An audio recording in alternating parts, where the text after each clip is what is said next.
भाजी काही नसली ना की घरातल्यानंही असं चरचरीत तळलेलं काहीतरी हवं. आज मी बनवते बटाट्याचे कापं. त्यासाठी बटाटे स्वच्छ धुवून सालासकट आपल्याला असे जाडसर कट करून घ्यायचे आहेत. त्यानंतर याला मीठ लावून 5 मिनिटं तसंच ठेवून द्यायचं आहे. बटाट्याचे जास्त पातळ काप करू नये, थोडे जाडसर ठेवायचे. दुसऱ्या साईडला मी मालवणी लाल तिखट, थोडंसं मीठ आणि तांदळाचं पीठ घेतलं आहे. तुम्हाला हवं असल्यास त्यामध्ये थोडासा बारीक रवासुद्धा मिक्स करू शकता.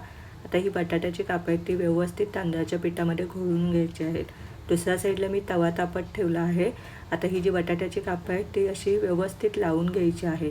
गॅस मीडियम ठेवायचा आणि मीडियम गॅसवरती एक बाजू छान शेकली की दुसरी बाजू पलटून दुसरी बाजूसुद्धा शेकून घ्यायची. ही अशी चरचरीत तळलेली कापं ना डाळ भात किंवा कढी भातावर खूप छान लागतात. हे तुम्ही असेच सुद्धा खाऊ शकतात आणि ह्याला जास्त तेल लागत नाही, त्यामुळे खूप छान लागतात. एकदा नक्की करून बघा आणि जाता जाता पटकन लाईक करा.